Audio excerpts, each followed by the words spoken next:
Hey, what's up, people? That's Queen with another one bites the dust. And this is Culturally Damaged. I am Chris, and that is... Dan. Dan, that's right. And we're coming to you live from our beautiful studios here in Clearwater, Florida. It is election time. Hopefully people are getting out there and voting. A lot of people voted by mail, but you can also vote in early elections now if you're in the Tampa Bay area. Pasco and Pinellas County, lots of early voting locations, and it's very easy. But first off, how has your week been? Week's been going pretty well.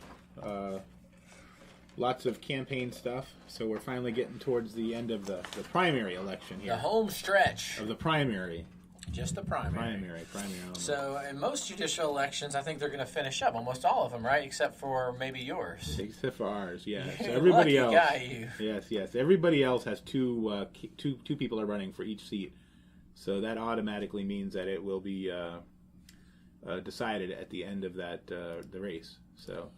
But for you, if one person doesn't get 50% out of the three... 50 plus 1%, 50 yes. plus 1, then you're going to have a runoff with the top two, correct? In the general election, which I believe, November 6th, I think it is? Yeah, and the same thing happened in the St. Pete mayoral election just this past year when both candidates ran and nobody got 50%. They had a runoff. Did it again. Uh-oh, Tim's here.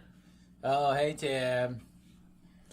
But it's an exciting time. So for most of these judicial candidates, they're going to be done on next Tuesday. Mm-hmm. And so over half the votes already been in. Over half the votes already happened. Half the votes of the predicted, right? Of the predicted amount? Yeah. So there's been probably over 100,000 people have already voted in Pinellas and Pasco County. Is that good for this time?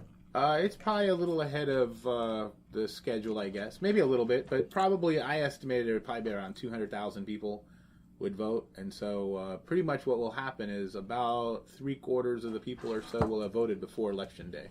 So that's good. So that means on Election Day that there's not going to be long lines, but we would still encourage you not to wait till Election Day to vote.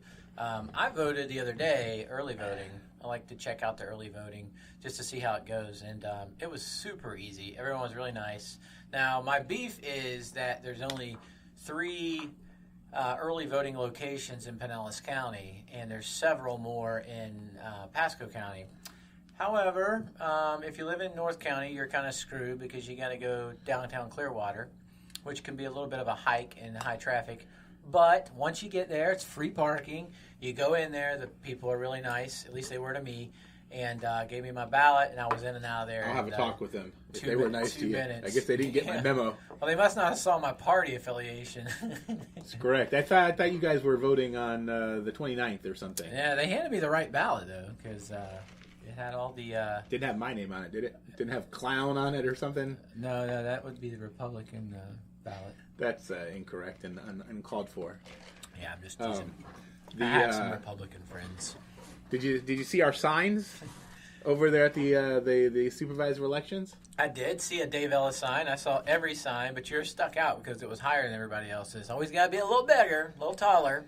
Always do a little bit more than the next person. And it had a red stick. That's right. And all the other sticks were neutral colored. So oh, look at there. Speaking of Dave Ellis, there he is. Dave is on with us. Hey, my mom's with us. Hey, I want to give a shout out to my mom. She is on the road right now. They are driving here from Huntington, West Virginia, and they're actually in Orlando. The Google Maps took them down 95-4. So being in Orlando right now, you can guess where they're going to be in an hour and a half. Orlando.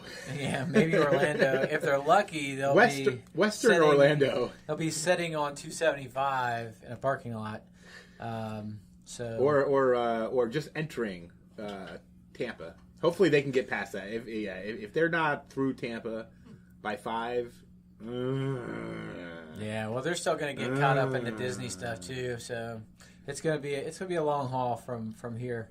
But oh well. Thanks for listening, though. Tell Otis to say hi. They're bringing down the little dog. And I hope that Carol's not driving, watching, and texting at the same time. Oh, so. No. My mom's not driving. That would not be good. Why? Are you against female drivers or something? Is that what you're trying to say? No. That's kind of what I'm getting out of that. No. I think they're better You're very off the way they chauvinistic, are. you know. Okay, when my mom comes down, you guys can take a spin out on 275 if you want. Well, I will not. I will say I will not get on the back of the scooter with your dad. I heard about the last scooter. Yes, my dad. He's got some road rash still from his last visit here, where he took a spill. By the way, did you get the scooter working? You guys gonna take him out for a spin? The hogs are still not the hogs. working. I didn't mean the bikes. I'm sorry. We don't really like the term scooter in our gang. We like to say hogs or choppers.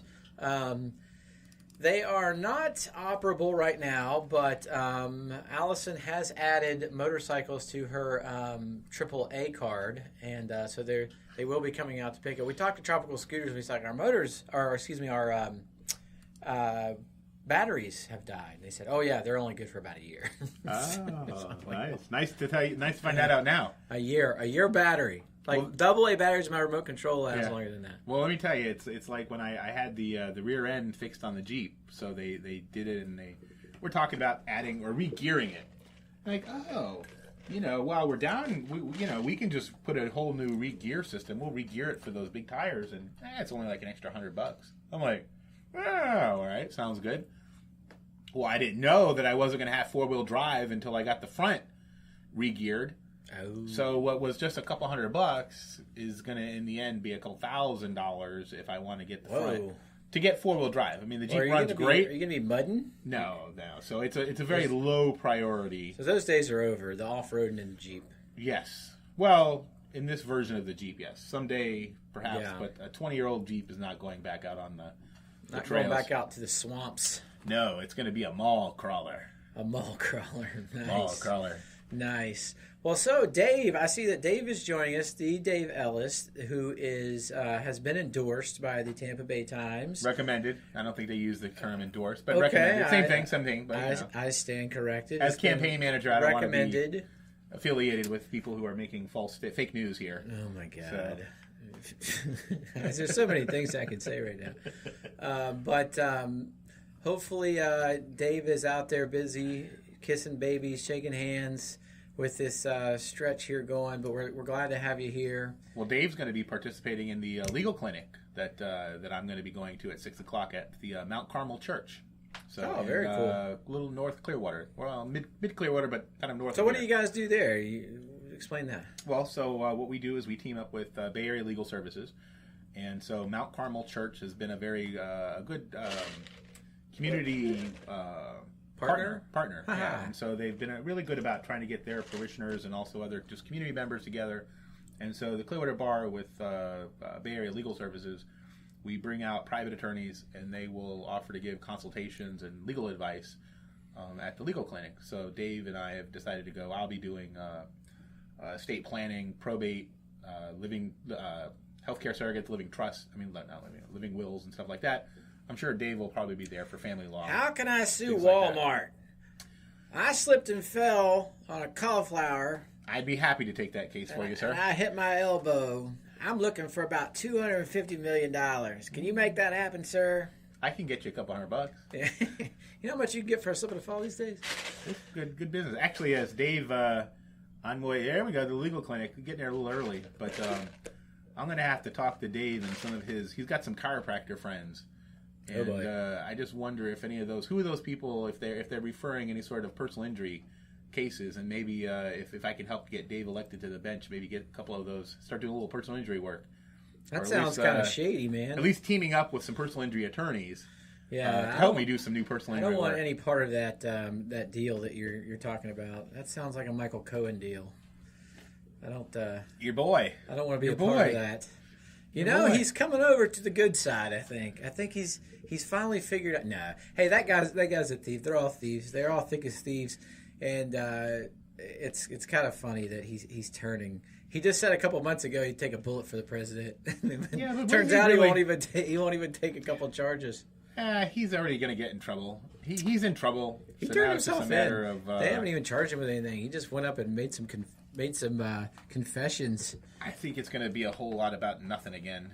Yeah, well, I think you're wrong on this one, man. I think with this one here. I'm not sure that the president's going to be indicted or if he can be indicted, but I think that it's at least going to give the opportunity for Stormy Daniels' attorney to depose some people that he otherwise wouldn't be able to depose. It opens up a lot of doors for Mueller, but this whole lot of nothing witch hunt talk is really not carrying any water at this point. I mean, the number of indictments... Well, it depends on who you talk to. The number of... Well, yeah, but I mean, if you're talking to someone who's reasonable, then they would realize that the number of indictments, the number of guilty verdicts, the number of guilty pleas that have come out of this...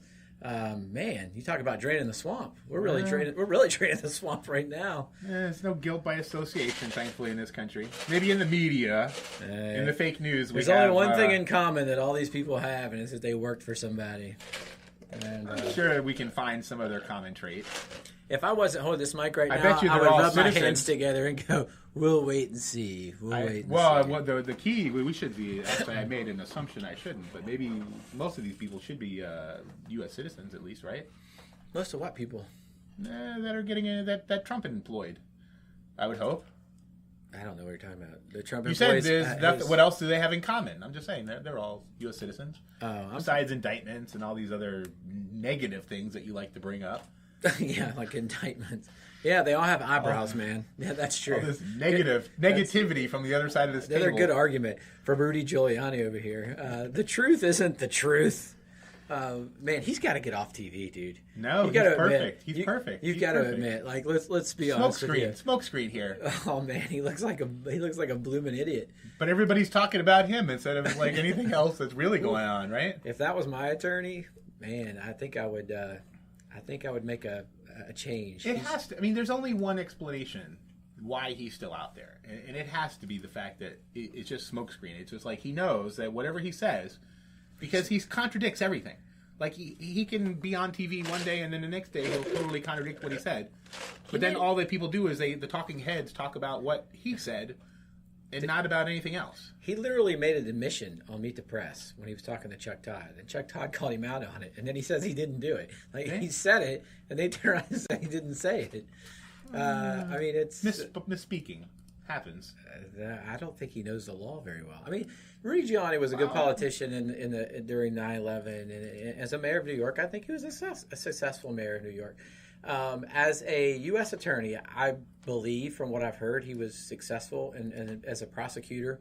But as a defense attorney, I have seen nothing to make me think that this man should be representing Donald Trump on television or in courtrooms or anywhere in that matter. Is that what he does? I mean, that's his job? He's the attorney. Yeah. Is he? I mean, is he a practicing criminal defense attorney? Or he worked for a large firm in New York, but once he started working for the president, they disassociated themselves with him. And so he is now the counsel for the president of the United States. Yes, and that's why he's been sent out on the television trail to talk about it. But well, I think he's on the trail just as a smokescreen. So I don't really see how they can possibly use his advice or anything like that. But the fact that I think it's a very good job of a smokescreen. I think it's very. Yeah, I think Rudy Giuliani has really done a bang up job. Really. At that, now is he an effective legal counsel? He's making the president look stupid, man. He really is. I mean, the arguments that he's making are just downright pathetic. But the president can just say, well, it's not exactly. I mean, like there's wiggle room for when the president talks. I mean, not that he cares. I mean, he doesn't really necessarily care what other people say. He's just going to say it's his attorney. He represents him. It's his agent. Attorneys don't always speak exactly for what their client wants. We've all had clients where they say one thing and we don't necessarily relay exactly what they say because might get in trouble if we relay what they say. I mean, he's getting his facts all wrong. He's just he's admitting to things, but we could go back on for let's let the people, our listeners, decide. Like, listen to the Meet the Press interview and tell me what you think. But Rudy's probably past his time a little bit. Oh, look at here, we got. Ooh, Stormy and I.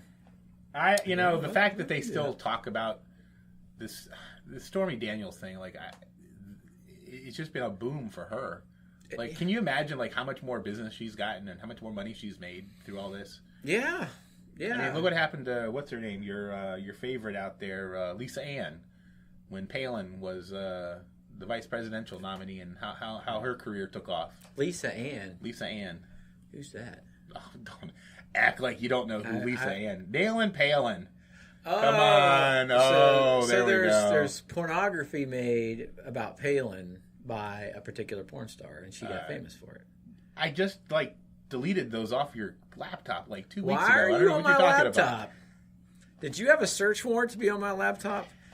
Tim, I would be happy to run with Stormy Daniels. I think Stormy Daniels' attorney has a political future. Aventino or whatever his name is. I'm not crazy about him. I think he's sort of an opportunist in this situation. But, man, he is a pit bull. And he's very well-spoken. And he knows the law a lot better than really Rudy Giuliani does. And he's tearing him apart on TV. But Stormy, I don't know. I think maybe it would be Stormy and then Chris because she's got a lot more notoriety than I do. Yeah, You're going to be down the ticket? I would be the thunder to her Stormy. Down ticket. Is that a sexual reference? I don't know why everything has to. You start talking about. I don't know. You're the one who's bringing up nailing Palin, and now everything's got to be about sex, huh? You brought that up, by the way. All right. Well, on top of we had a great Taco Tuesday this week. Not only did Cohen turn himself into the FBI, but your boy Paul Manafort was found guilty on 8 counts out of 18. 10. There was a mistrial, and it came out today that the only reason why those other 10 didn't get guilty verdicts was there was one holdout who was a big Trumpster and said, I'm not going on these 10, so they held out. But those are mistrials. Those are not guilty. So the feds can try Manafort on that again. I kind of doubt he will. His sentence may be, we don't know what his sentence is going to be. In fact, he could decide to cooperate with the feds at this point and reduce his sentence, so that's another thing that Trump has to worry about is maybe Manafort saying some things. If Manafort knows anything. Yeah. Well, I doubt he really knows a whole lot. He was a campaign manager for 5 months for the campaign. And with the Russian meddling, if there's anything out there, I would say... Alleged meddling. With the alleged Russian meddling, if there was anything to know, I think he would probably know it. But it's yet to be found whether or not he's going to take a straight sentence. He's awaiting sentencing now on 8 charges. Now, those 8 charges though, have nothing to do with Trump or campaign. You are correct. Or anything like that. He has not been. These are just crooked business dealings that he's had. Yes. Tax evasion, things that he's done, not registering as a as a foreign agent, bank fraud. Yeah, there's a lot of hiding money, tax fraud, a lot of those things. So, Have you registered as a foreign agent? No, I did register as a lobbyist in the state of Florida. I thought about that last night, actually. I was thinking about it. I was like, maybe I should register as a lobbyist or something, just in case somebody wants to hire me. It's sort of like your Cubs tattoo, though. It's hard to get removed once you do it. So when you ever run for office, it can be. The word lobbyist has some negative connotation. So if you ever to run for, say, mayor of Clearwater, someone that your opponent is going to say, are we really going to elect this lobbyist? He's a lobbyist. No. It only hurts, really, if you worked for someone. Like Big Sugar. Big Sugar, yeah. This is a former Big Sugar lobbyist. But if I were running against you, I could just say you're a lobbyist, and people are going to kind of... I'd be like, I was a lobbyist for, foster kids and, foster care. Oh, trying to get more money. Big foster care. That's right. Oh, that sounds like... I was lobbying to get old people on Medicaid. That's what I was doing. Well, reading the Times, and I'm not bad-mouthing anybody, but... When I was reading the Tampa Bay Times and it was giving its explanation of Roxanne Fixon, who's running for judge, didn't it say that she had something to do with the privatization of foster care? Or was that incorrect? Well, I don't know. According to the Times, she led it just about. That's what it said. So. If that's wrong, they need to correct it because the way it was worded was very confusing. But that's what made I me assume think they big do their foster research. Care, right? Yeah. They do their research. I don't know. So she wrote a grant. The grant was accepted. Yeah, I don't know. Ever since she was 7, she wanted to be a judge, so I'm not sure how that all works together. But when you were 7, did you want to be anything? When I was 7, I probably was just hoping I didn't poop my pants. I mean, some days, there's days I still hope that doesn't happen, Yeah, you're out on one of those long walks with the dogs, and nature. Yeah, well, hey. I hope I make it home. You just gotta say your prayers and eat a lot of fiber. No, that's the problem. Wait, no, fiber is bad. Fiber is a bad thing. So what do you want to eat if you don't want to go? Well, cheese? Yeah. Cheese. Pepto, some ibuprofen. Cheese will stop you up. Imodium. I eat a lot of cheese on the keto diet, so sometimes it's a little tougher. I got cheese ravioli. Cheese there was some spinach in there. That sounds good. I can't have they pasta. They are good. A lot of people doing the keto diet, man. It's catching on. I saw some people posting about it today. But there's suckers born every day. And we all know that. Keto. It works. I've done it for going on a year now. Yeah. In about 2 months. It's 10 months, so two more months per year. Still alive, so it works. Still alive, still kicking. What's going on with the Buccaneers? I understand you didn't watch the game last Saturday. No, I don't really need to watch the game because, what's the point in watching a team that's going to end up with 4-12 or something? You watch your mouth. I got long arms. A coach that's fired by halfway through the season. Man, I don't think you could be any more wrong on the show. Ryan Griffin. Tried. Isn't that the RG4 is going to be our starting quarterback in week 8 or something? No, man. I'm telling you right now. Actually, week 2 probably. Jameis Winston looks like an all-pro. I'm telling you, he looks great. And everyone's like, oh, it's the preseason. It's the preseason. I understand that. But last year during the preseason, they never scored more than, I think, 9 points in a game. He looked terrible. He didn't throw any touchdowns last year in the preseason, I don't believe. Correct me if I'm wrong. He threw 2 the other night, 1 quarter. I mean, the guy looks good. Yeah, the one was a little questionable. Well, Mike Evans went up and got it. You got to have a little bit of trust in your quarterback. Very questionable. Can't get away with that. How was it questionable? The fact that he kind of threw it up for questionable grabs? Decision making. Yeah, well, that's probably true. I did say the same thing about that. You and Jameis do have that in common. Hey man, we both. You're much nicer to women. You're much nicer with women, but you definitely have questionable decision making sometimes. Well, we shoot from the hip. Especially your voting record, but that's all. You don't know my voting record. He threw a ball up. He eluded about 3 tackles. Took a ball up to the end zone. But keep in mind, he has one of the tallest, strongest, best receivers back there in the back of the end zone to go up and get it against an inferior set of defensive backs from the Titans. So, I thought you were saying I thought the Bucs secondary was back there. I thought you were about to talk about practice again. No. Now the defense, the defense hasn't looked very swift. I'll say that. But Vita V's been out. He's going to be out for the entire camp. He's gonna struggle when he comes back too. If he's not healthy, he's a biggin. Yeah, he's a biggin. And let me tell you, if anybody ain't going outside and exercising, it's hot. And I don't go out there until 6:30, 7:30 at night, and it's hot and humid. I mean, to be out there at a 1:00 kickoff. Hey man, if that I had dude's gonna be hurt. If I had to do these 2 or 3 a days like the Bucs do in this heat, I think I'd get hurt too. Yeah. Well, and can we go inside? We have this brand new facility. It's beautiful. It's air conditioned. Can we just go in there and practice? And the issue too, though, and they were talking about this morning that he's not going to be in game shape when he's ready to play. I mean, he hasn't played any preseason games, so when he does play. Can he actually play a full game? Probably not. No. But then he's got to be careful, not to hurt a knee or hurt something else, pull something. At his size and with their depth on the defensive line, he's really never going to have to play a full game. But I do understand what you're saying. He's not going to be in tip-top shape when he comes in, and he's not going to be they're not going to be able to play him the amount that they'd like to play him because he's going to have to get his conditioning back in to shape. So. They're going to have to do without for a little bit, and that's not a good 3 games to have to break yourself in. That's for sure. No, and RG4, I'm telling you, he might be our quarterback by week 2 with the offensive line. He might be with the injuries to the offensive line that are racking up. Yeah. I mean, no, that RG4 reference, Old Man Winter may not last very long behind that line. Old Man Winter does get rid of the ball and makes good decisions. I mean, that's what you get from an Ivy League guy. I do like him. I really do. I have some good qualities.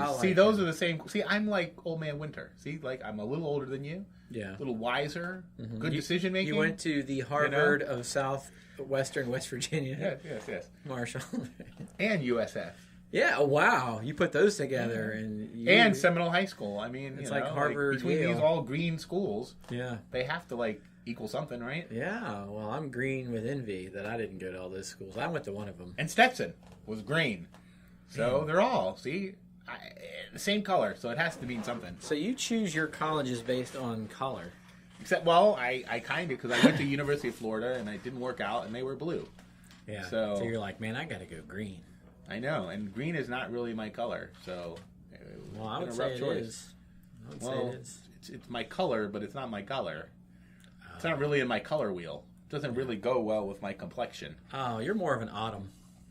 More of a blue. I think you're more of an autumn than a winter. You used to be an autumn. I don't know what autumn color. Well, autumns are like orange. No, used to be orange an and autumn. browns. When you were heavier, you were an autumn. Now that you're thinner, you're more of a winter. Yeah. Speaking of the Browns, did you see their colors? Like they're red. I was watching the game the other night. They had like a red. You need to adjust your set, brother. No. It was like a reddish orange, like because you could see the fans wearing the real sure orange. It's brown. No. They had like red. Yeah. Well, maybe were red. They've adjusted it. Maybe they said, "Man, we've been brown for 100 years and we've sucked." It was the orange color instead of the orange. Yeah. They were red. They're more red. They darkened it more a red. bit. Yeah. It's kind of like this. Well, whatever it takes to get them going. I think Baker Mayfield looks pretty good though in the preseason. You know what? The same thing the Bucs did. They got rid of the orange. They went to red. The Browns might be doing They won the a same Super thing, Bowl. Won a Super Bowl with it. Maybe we should go back to the pewter. So who's going to have a better record, the Browns or the Bucs? That's actually a good question because I think the Browns are pretty good, but I don't think the Browns are 8 wins good. I think they're 6 or 7 wins good. I really do think with the play calling being the way it is right now, with Todd Monken calling the plays for the Bucs, their offense is spinning. I know he's only calling the plays for the preseason, but Dirk Cutter better take some notes, or he better hand the play list, the playbook over to Monken because Monken is banging it up right now. Well, you know who I'm picking in that question? Who? The Browns. I think the Browns are going to do better than the Bucs this year. You're a self-hating. No, you're a self-hating Bucs fan. You haven't even watched a preseason game. Just a realist. I think maybe I'm not so Pollyanna about all this local sports here. I'm always super positive. That's what makes a fan. I mean, if you're a Browns fan, last year you went into it saying, "This is the year. This is the year that we do it," and they went 0-16. They're delusional, though. They are delusional. That's what fanatics are. They're delusional. They get. So you admit it? No, you're delusional. Yes, I am. I am very uncautiously optimistic. Let's just say that. I'm optimistic every year. I think the Thundering Herd's going to go to the Fiesta Bowl this year. I think that the Bucs are going to go to the Super Bowl this year. This is what gets me out of bed every day, man. At 12 o'clock. At 12 o'clock, yes. That's what gets me. That's what. Look, I don't get up at 5 o'clock like some of you crazy people either. So I'm not saying listen, I'm one of those crazy people. I never feel bad in the morning because I don't wake up till noon. You know what I mean? No, I don't get up at noon. But no, I am optimistic. Not every day. I am optimistic because it's hope. I want to hope. It makes me want to go to the games and watch the games, even if they haven't won a game until that last game. I'm going to cheer for them in that last game because I don't want to be the second or the third team that's ever gone 0-16 in NFL history. I will always cheer for them, but I try to be realistic. I don't think it's being realistic saying that they're going to be worse than the Browns this year. The Browns. The Browns have some color rush. Here we got Jake. Yeah, look at here we got. Hey, Jake, my old thankfully, buddy. this won't show up on our screen in case it is more Parker porn. Browns to don color rush uniforms. Oh, that's the uniforms that they wear on Thursday nights. The color rush. They don't make. They don't. I don't think they make the teams do it this year, though. I hope not. No, they don't color force rush you. Are terrible. Now that's brown, though, dude. Well, this is their regular. This is orange. This is not brown. Brown and no, their unis are brown though. Yeah. Like they look like they're UPS drivers. Browns, red unis. Let's see. There we go. The Browns. I think the Browns. I like their traditional uniforms, but I don't like the fact that they changed them a couple years ago. They added Browns to the legs, Cleveland to the jersey. Here, it looks like something you'd buy at. See, it's a very red Marshalls 13. That's or not... Ross Dressed for Less. I don't know. What is this? Why is this showing up? I don't know, but I don't think these our look viewers like Red Army. The Red Army. I don't think our viewers can see what you're pulling up, so they don't know what you're talking about. Yeah, we got the Red Army that showed up instead of looking for Browns red uniforms. The Red Army. Speaking of Russians, huh? Maybe that'll be a new nickname for the Browns since they're red now. The Red Army. The Red Army. The Browns have some talent. Hey, my fantasy. That could be our instead of the goons and the whatever they call fans. Like our fans could be called the Red Army. Our fans here? Our culturally damaged fans can be the Red Army. Like Bubba's Army? Yeah, the Red Army. I don't think the Red Army. How about something with cult? Because culturally damaged. I don't know. We're cult dams. That makes sense.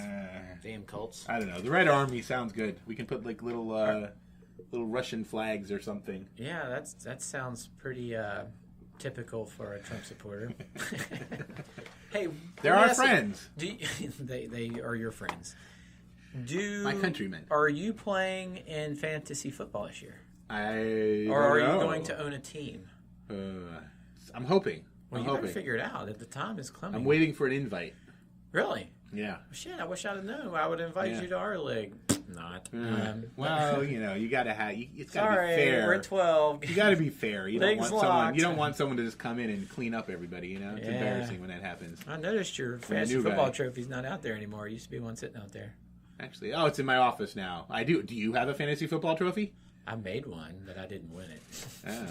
Well, I won one. Yeah. I've won them before, but I haven't won since we made the Have you won a trophy? No, I won a participation trophy. Yeah, I bet you have. I bet you have. We have participation trophy. I actually got last place in my league last year, so I had to put a license plate cover on. It says fantasy football last place. An illegal license plate cover? That's why I hope took you it don't off. get pulled over. That's why I took it off, because it's illegal, and I can't afford to be back to jail, man. I'm not going back to prison. What do you mean back to jail? I'm not going back to prison, man. I'm not going back to prison or for anybody. Yeah. Well, my fantasy football league is draft is this Saturday at Buffalo Wild Wings. I'm not. Is that after the game or before the game?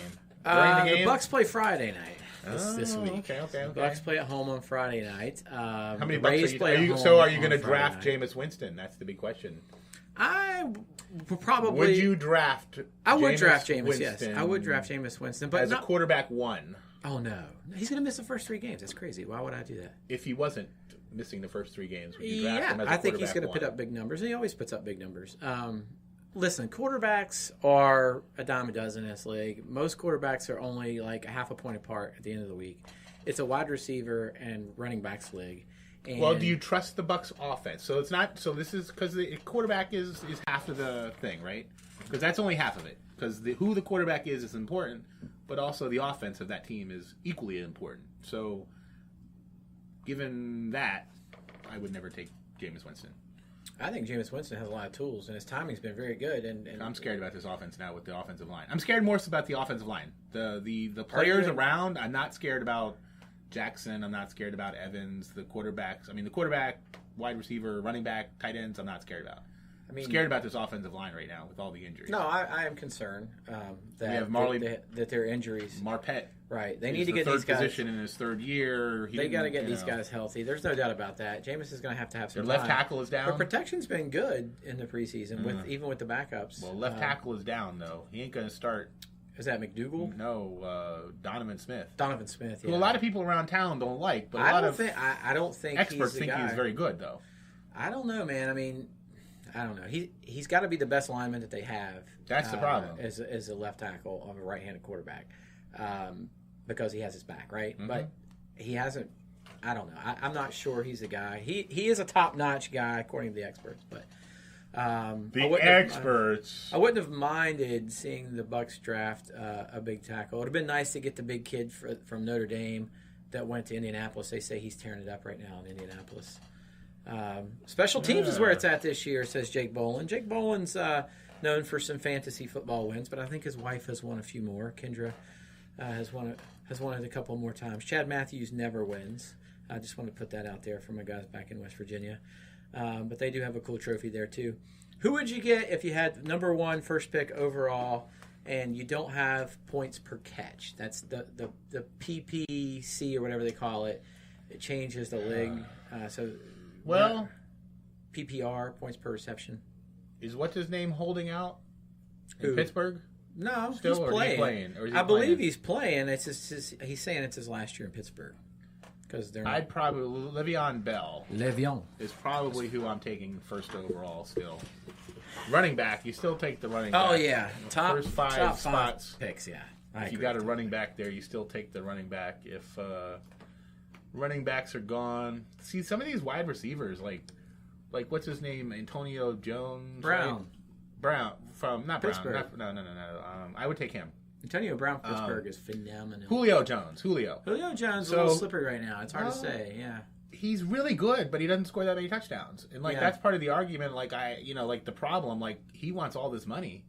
And he's a great wide receiver. But, they don't have that many touchdowns. They don't. Well, when they get towards the red zone, they don't have good plays for him where he can get one-on-one coverage. That's not his fault. I mean, it's not like he drops touchdown balls. But you're not going to pick him as a fantasy. Even if and he might be the best he receiver. doesn't have the breakout speed that someone like Antonio Brown has, who could take a slip screen or a slant route and take it to distance. But see, Mike Evans gets these touchdowns because he has similar. Mike Evans will box you out. Mike Evans is big. But Julio Jones is a monster. No, he is. Yeah. I don't think they target him enough in the end zone. I think that's an issue that the Atlanta needs to take up with their offensive coordinator when they get down the red zone. I think they need to look for him. But I did make a mistake last year, and that I didn't realize when I set the league up. Yahoo changed some stuff, so this is something that people need to watch out for. Is that it defaulted to 3 wide receivers and 2 running backs instead of a flex. Yes, it did. We had the same problem. I got screwed because we started drafting, and here I am picking an extra running back, thinking I'm going to use a running back, and it right. So you can only use one. Yeah, and it really does. Not to get too involved in fantasy football here, but Gurley did do well, but But with that whole thing, if you having a flex person, because when you get down to your 3rd wide receiver, or your 3rd running back, or your 2nd tight end, you're really stretching. Yeah. And so to be able to have that flexibility to use any one of those makes it a lot more desirable. No, absolutely. And I agree with Jake Wise-Albolin. I think Todd Gurley would be my number 1 pick. And here's my reasoning. Le'Veon Bell is being a bit of a diva right now. The Steelers fans are a little upset with him. They love him other than the fact that he said he's not going to play there after this year. How are the fans going to react to that? How is he going to play for them this year? He's getting a little bit up in the years. He's not old by any means. He can still catch the ball out of the backfield. But Todd Gurley's got a stacked team right now in L.A. with the Rams. He's in his 3rd year. He came off a great year number 2. I think he's only going upwards, and I think he's kind of the next Adrian Peterson. And I think he's going to have a big year. There's also the guy from I always forget his name, the guy from Phoenix, from Arizona, the running back out there,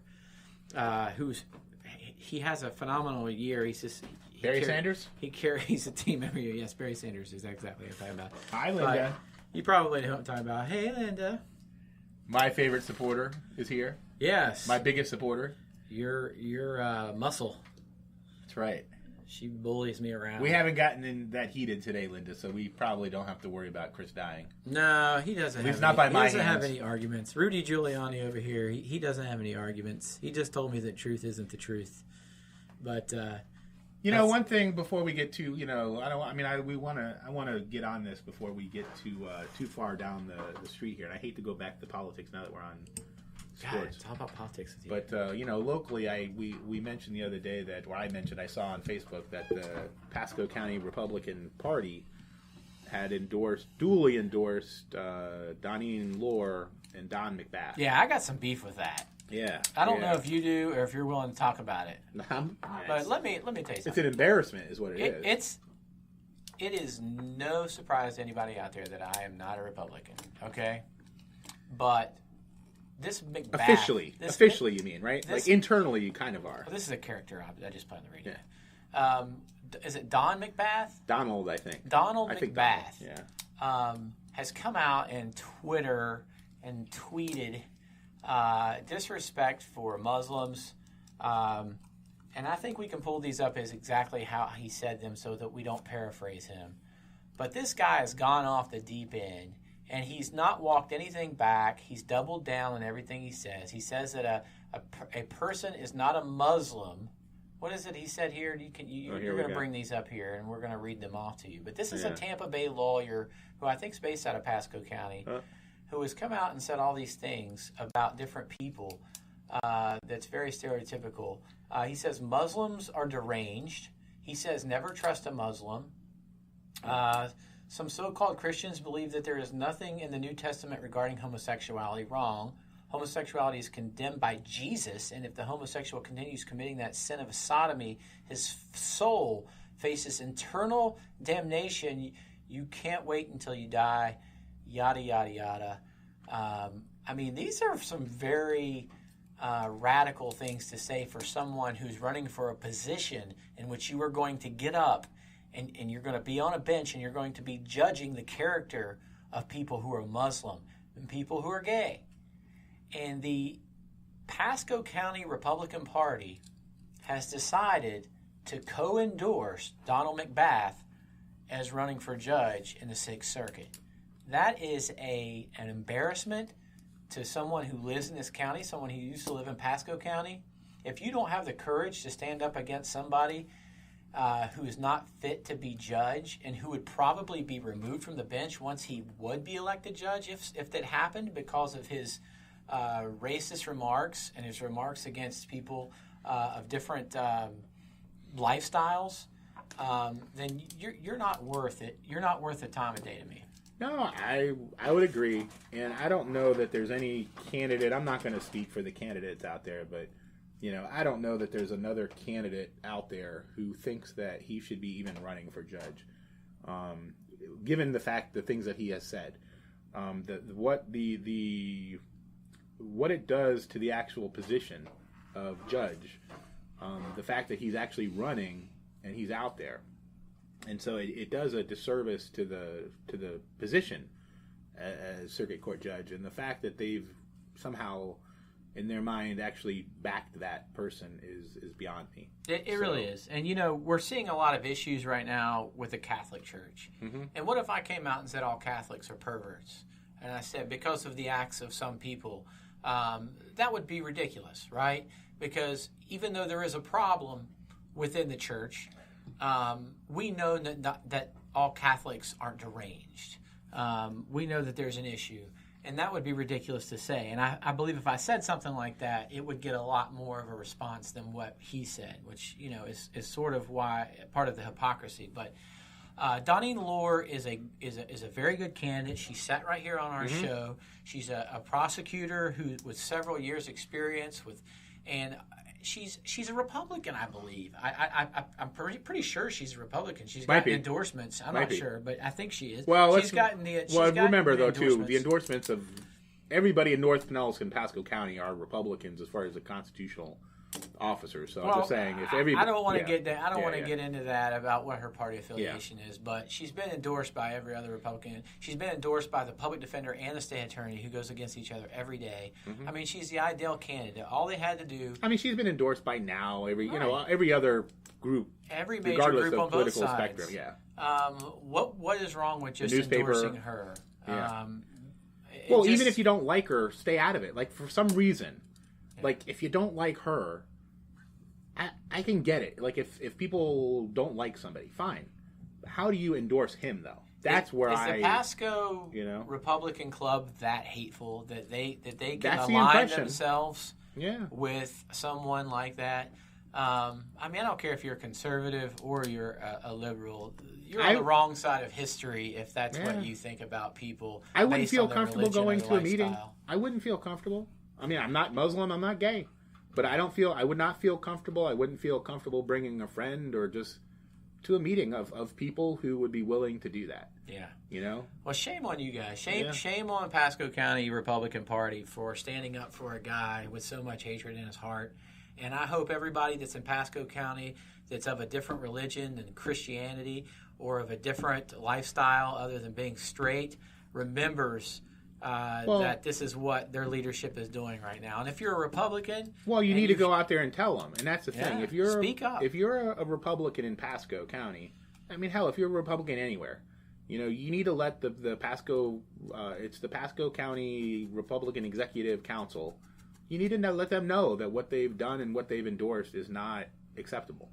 I agree. To do that. And there are other people that they've endorsed that I think are fine people. Yeah. And they know how to go out and do their research and screen someone's character. And it wasn't very hard with Donald McBath. This isn't something they missed. No, and that's the thing. Like, how do you? I mean, like when a group does that, like when they go so far outside of the norms and endorse somebody that has no business. Like, how do you accept anything they say about anything else.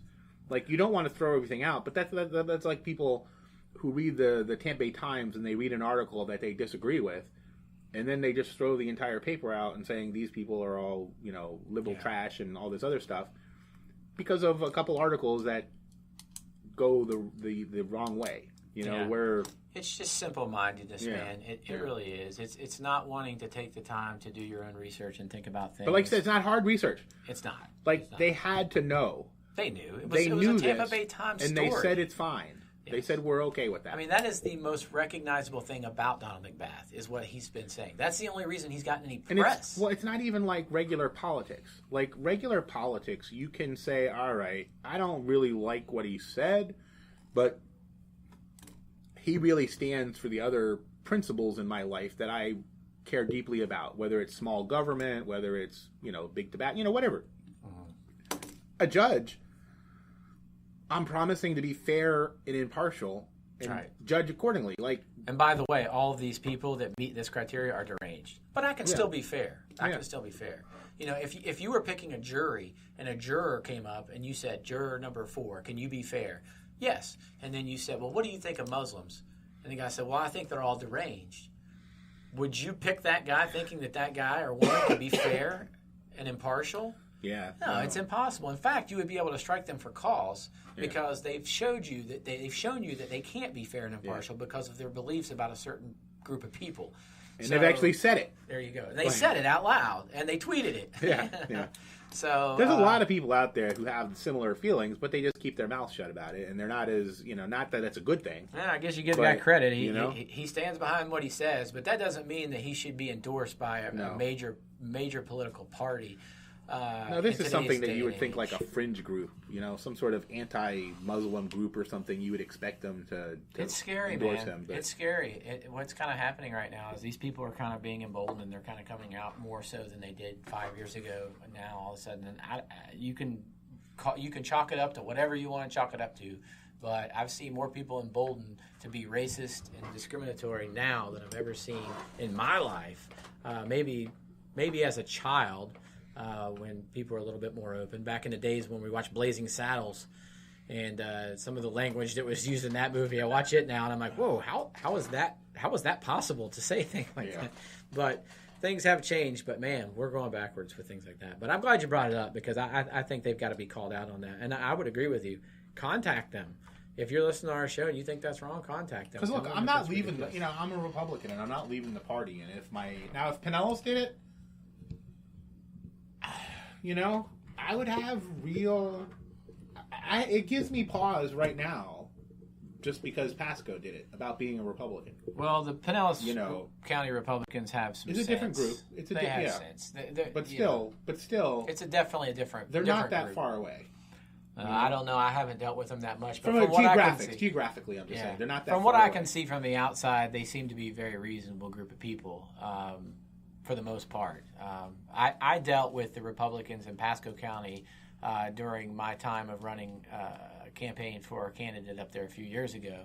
And the fact that even though he was a Republican, the problem of me being a campaign consultant for him and being a Democrat was a big issue for many Republicans in that race. And, that's just kind of ridiculous. I was just there for the X's and O's. I wasn't there to feed him ideology. As if it matters to begin with for a circuit judge. Right, when you're running for judge, to say, hey, I can be fair, I'm experienced, I can do this job.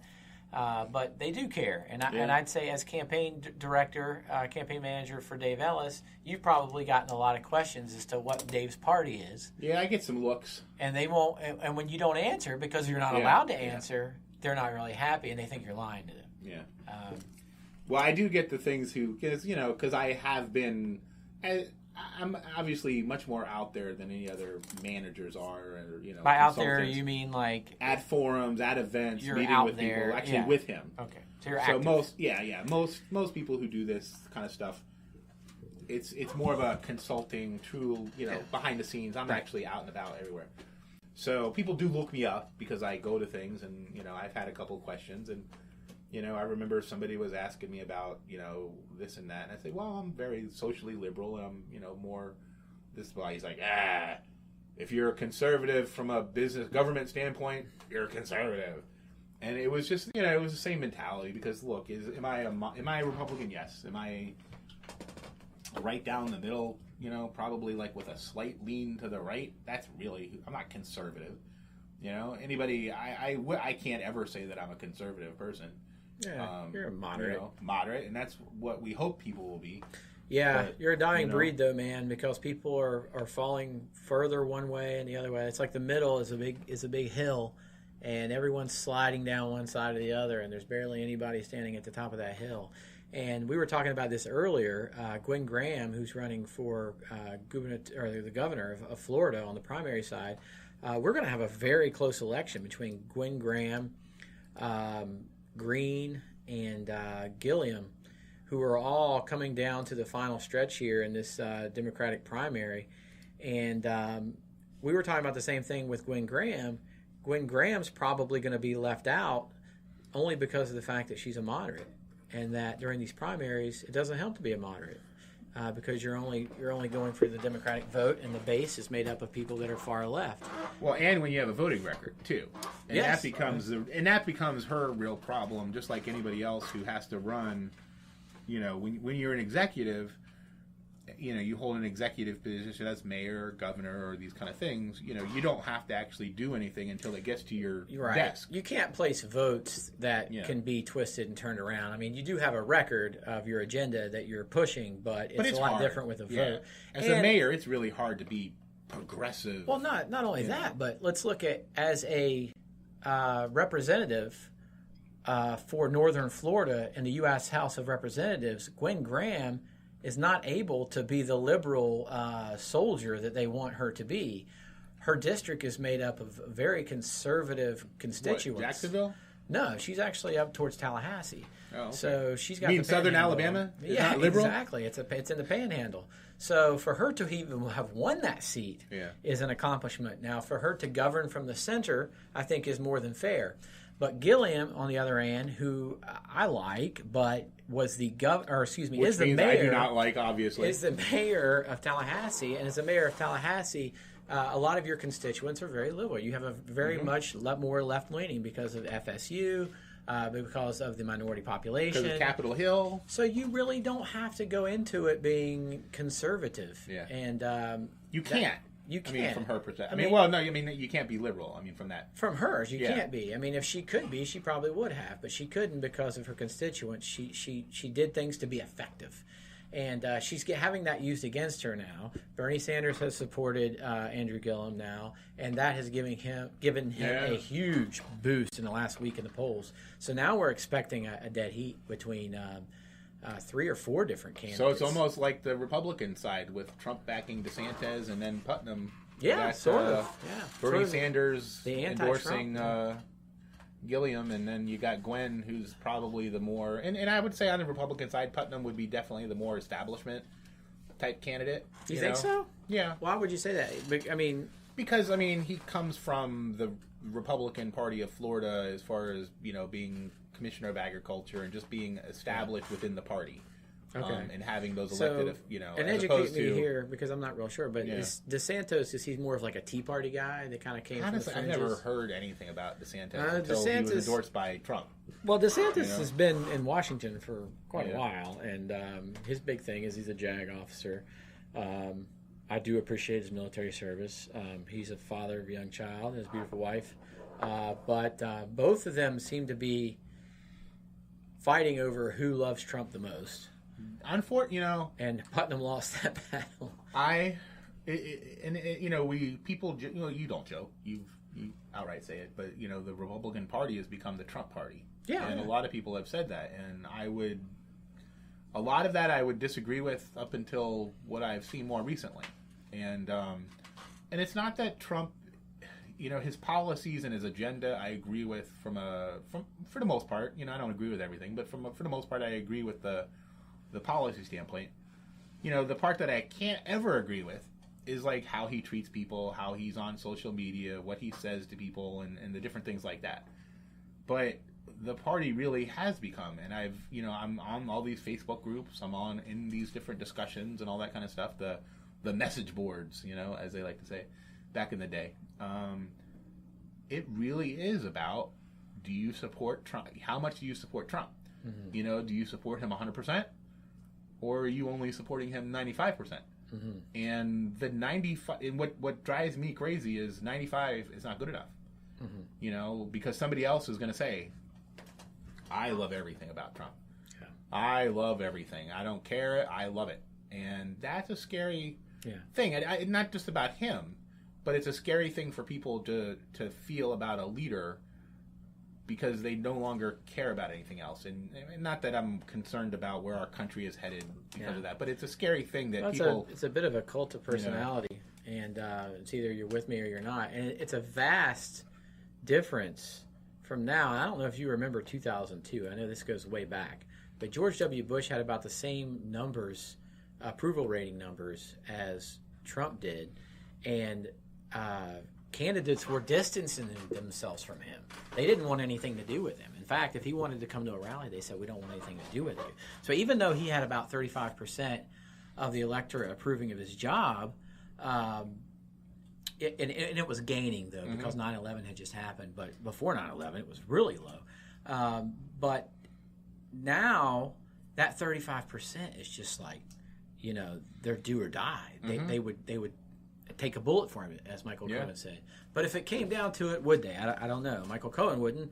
But, I mean, it really is. It's amazing. I mean, they're chanting "Lock her up" in West Virginia the other day when he visited Charleston. And it's like right before the rally happened, they had literally just locked up 2 Trump members of his administration. And it's the audacity that these people are still talking about Hillary.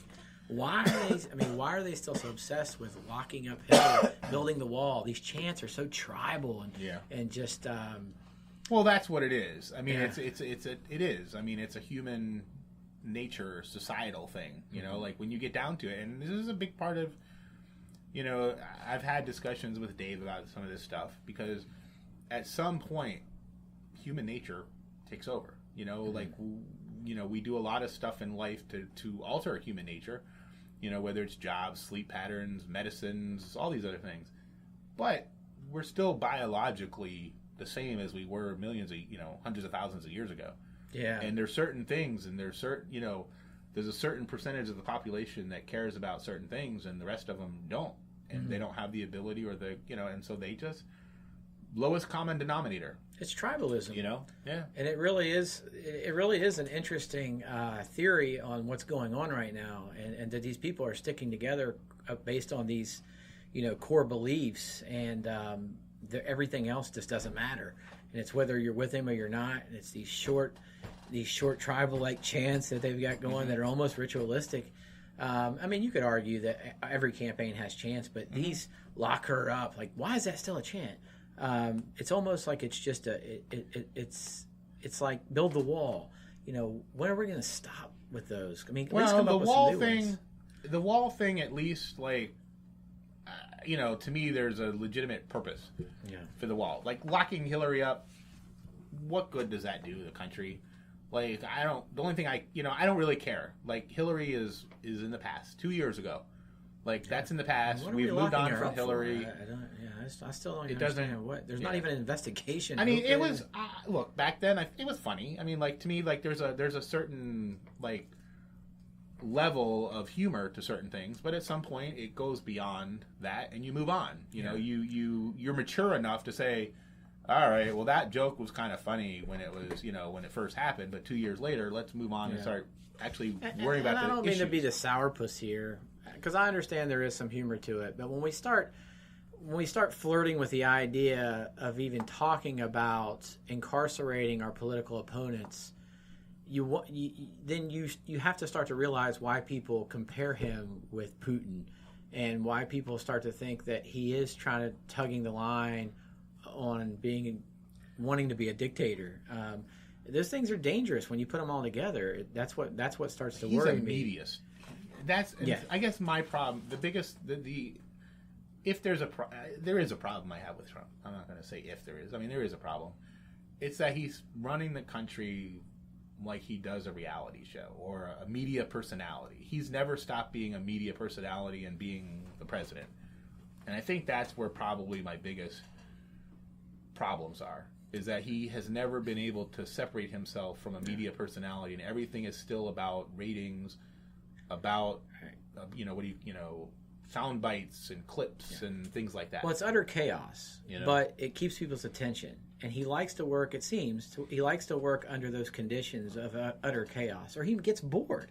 Like, he seems to be like he needs that. But the problem is that good for our country? Is this good, this everyday news cycle of something crazy going on every day, is that good for the life of our country, for our democracy? And I'm not sure that it is, but it looks like we're running short on time, and I have some things I got to do tonight, so I'm going to. Well, we know your parents are going to be not in time. No, they're not going to be, but I've got to get ready for them, for little Otis, and I've got to be at Caledonia for music trivia tonight. We're also going to be at West Bay Tap House tonight in Largo for trivia at 7 o'clock with Adam. And then we're going to be finally with Dan Falk at Palm Harbor House of Beer at 8 o'clock for trivia down there at the Palm Harbor House of Beer. Oh, speaking of Palm Harbor House of Beer, I'm going to be there on Tuesday night. So what's going on then? That's the election. So Dave and I, we're going to have the election watch party at the the Palm Harbor House of Beer, right on US 19 there, just behind Tiffany's. Located in the Fountains Plaza, right near Alderburn Road on US 19. It's hidden back behind the fountains there a little bit, but great place. 50 beers on tap. You can bring food in, lots of space. There's games. Somebody tried to convince us to do it at LBC, and I said, hell to the no. Good. And I said, plus, we're going to have a lot better beer. Yes. At Palm Harbor House of Beer. And it's actually local, and it's all, I can't agree with you anymore. Yeah. AJ over at House of Beer has been very good to me and to everybody, and to Dave and the Clearwater Bar Association. Yes, he's always great.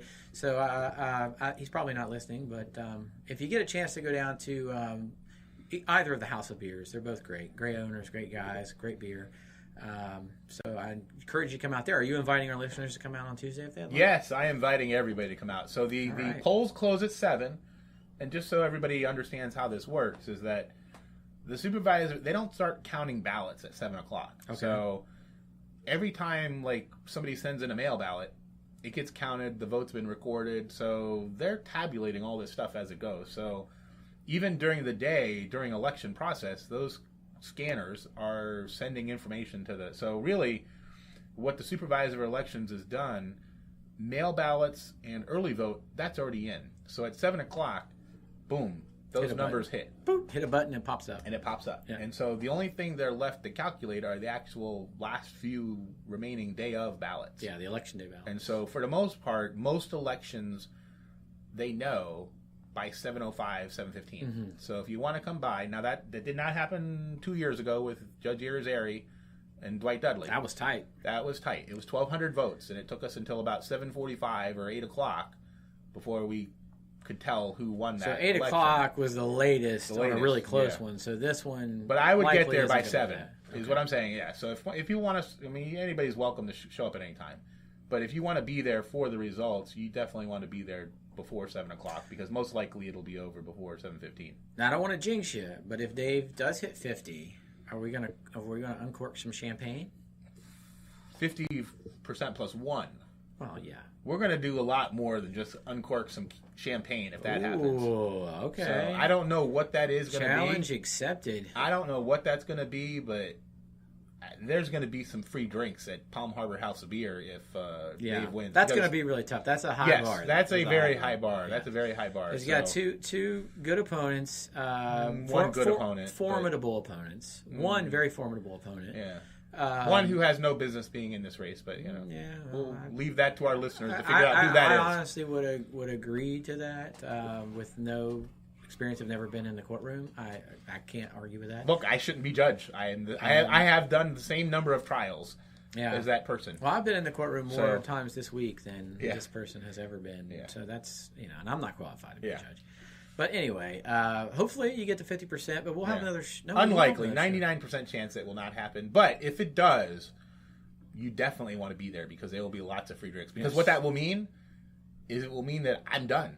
I mean, it means Dave's elected, but what it really means to me is that I can get on with life for a little bit. So, and you guys, our listeners, won't have to hear me talk about judicial elections for another like almost 80 days. So here, this is the thing that really, nice. This is what really put this in perspective for me. I saw a graphic the other day that said the election day was 5 days away or something, whatever it was. November 6th was 81 days away. Yes, almost 3 months. 80. Like, maybe it'll be 76 days from that. You just hit reset, man. But that's, like, depressing. Yes. Like, it's an Etch-a-Sketch. You just shake it up and you start all over. You got to raise money. You got to start from the very beginning. No money. Like, with no money. You got to start all over, raise money. And way more people voting. And totally different electorate. And no ability to get out in front of people. Because now, instead of having 5 judicial races, there's 1. Right.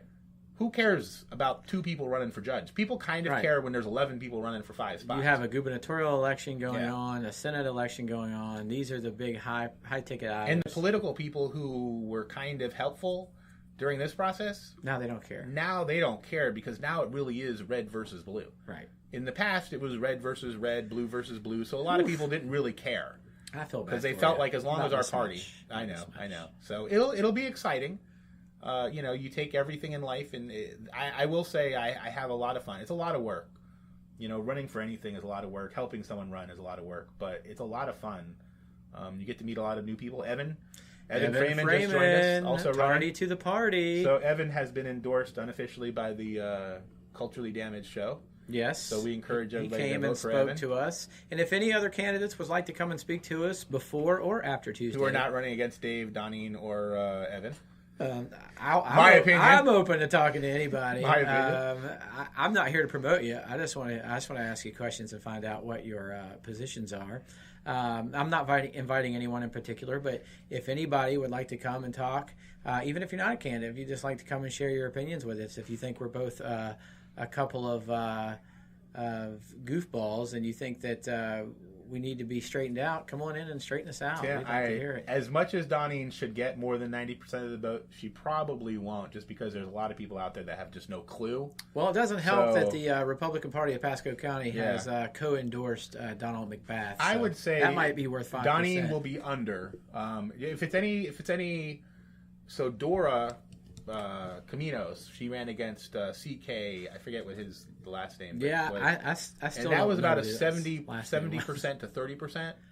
And Dora got the Times recommendation. She sent out a huge mailer, huge signs.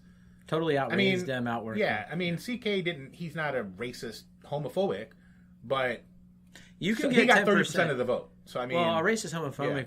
Won the presidential election, so I think he could probably. Yeah, that's incorrect. Incorrect. I think he could get. He could accidentally get 10%. They did run for position in Alabama, but did not win the president. That was a pedophile. Yeah. Well, I'm sure you could probably lump those other things in there too. Yeah, when you're a pedophile, you pretty much just tack it on, whatever you want to say. Yeah. I'm not sure anybody's going to defend him. Say, well, I don't know. He's only a pedophile. He's not really a racist. Is that really too? Piling on there a little bit, aren't you? Yeah, right. Screw you. You're a pedophile. It's a different time. Now you're a racist pedophile, too. Tim Sullivan says same campaign treasurer. Is that true that both campaigns have the same campaign treasurer? I think so. Well, wait, maybe. I don't know. I don't know. What do you mean by that? I don't know enough about that. Enlighten us the treasurer. Just whoever the treasurer was. Whoever's the official treasurer of what campaigns? Of Donine and Dora's, I think he's referring to. Yeah, we're talking about Mark Pelletier. Yeah, so that's probably true. Yes, the famous Mark Pelletier, who is a local. He's sort of the. I thought that was going to go somewhere else. I thought you were going to joke with something about low. I was going to say a low life here. No. He is kind of the local guy to go to for judicial campaigns, sort of like you are. Yes. And I would consider myself someone to come speak if you'd like to run for a judicial campaign, knowing the canons, the judicial canons, and the ethical boundaries by which you I have might get to some speaking gigs maintain. out of this.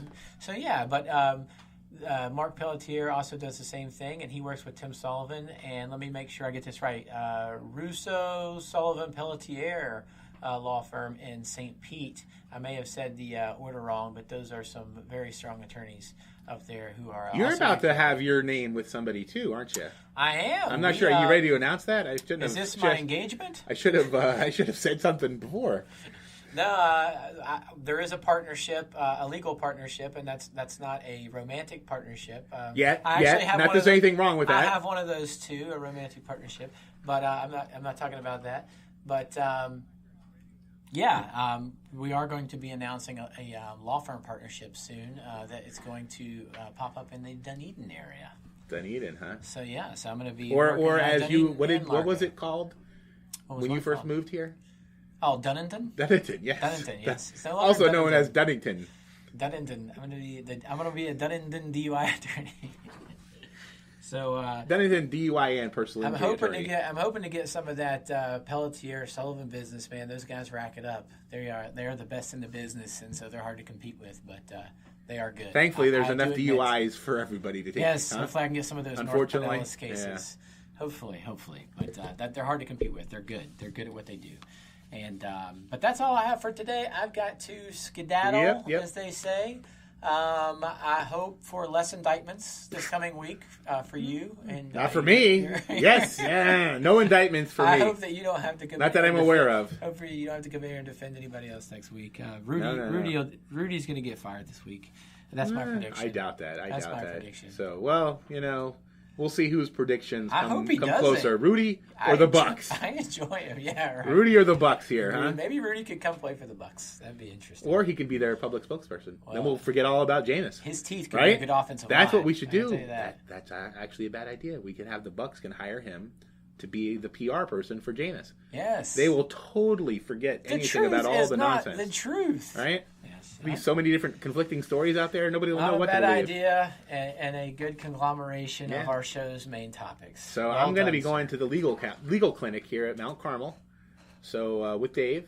So you guys enjoy your time with your parents and How much Otis. can I get for a slip and a fall?